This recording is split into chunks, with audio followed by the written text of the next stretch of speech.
નમસ્કાર, આપ જોઈ રહ્યા છો સ્પાર્ક ટુડે ન્યૂઝ। ડભોઈ પંથકના 17 જેટલા ગામો જે દેવ અને ઢાઢર નદી કાંઠે આવે છે, ઉપરવાસમાં ભારે વરસાદ વરસતા દેવ અને ઢાઢર નદીના પાણી હેઠવાસના ગામોમાં ફરી વળ્યા હતા અને લોકોને હાલાકી ભોગવવાનો સમય આવ્યો હતો। અતિવૃષ્ટિથી થયેલ નુકસાન સામે આર્થિક સહાય મળે, સાથે અસરગ્રસ્તોને 2 ટાઈમનું ભોજન સહિત સુવિધા મળે તે નિરીક્ષણ કરવા હેતુસર ધારાસભ્ય શૈલેષભાઈ મહેતા ડભોઈ તાલુકાના વધુ 2 ગામો ભીલાપુર અને કેલાનપુર ગામે મુલાકાત લીધી હતી। પાણી ભરાયેલા વિસ્તારમાં રહેતા લોકોને જમવાનું સહિત વૈકલ્પિક સુવિધાઓનો ચિતાર મેળવ્યો હતો। આ પ્રસંગે તાલુકા પંચાયતના અને ગ્રામ પંચાયતના સદસ્યો સહિત સંગઠનની ટીમ પણ હાજર રહી હતી। આજરોજ વડોદરા તાલુકાના કેલનપુર, હરિપુરા અને ડભોઈ તાલુકાના ભીલાપુર ગામોની મુલાકાત લીધી છે।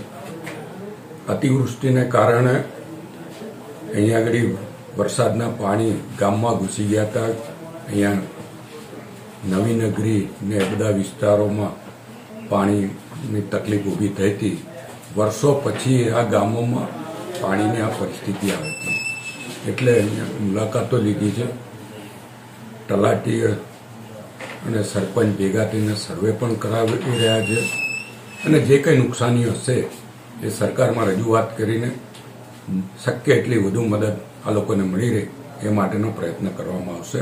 આ મુલાકાત દરમિયાન અમારી જોડે તાલુકા પંચાયતના સભ્ય, અહીંયાના સરપંચશ્રીઓ, તલાટીશ્રીઓ, ગ્રામ પંચાયતના સભ્યો અને ભારતીય જનતા પક્ષના આગેવાનો તમામ ઉપસ્થિત રહ્યા હતા અને જે તે જગ્યાએ જે તકલીફો હતી એ તમામ જગ્યાઓનું નિરીક્ષણ કરીને જે લોકોને તકલીફ પડી છે એ લોકો સાથે પણ ચર્ચા વિચારણા કરી છે અને એ લોકોને વધુમાં વધુ સહાય કેવી રીતે મળે એ બાબતની તલાટી અને સૂચના આપી છે અને પ્રાંત અધિકારીઓ તરફથી પણ સૂચના આવી છે।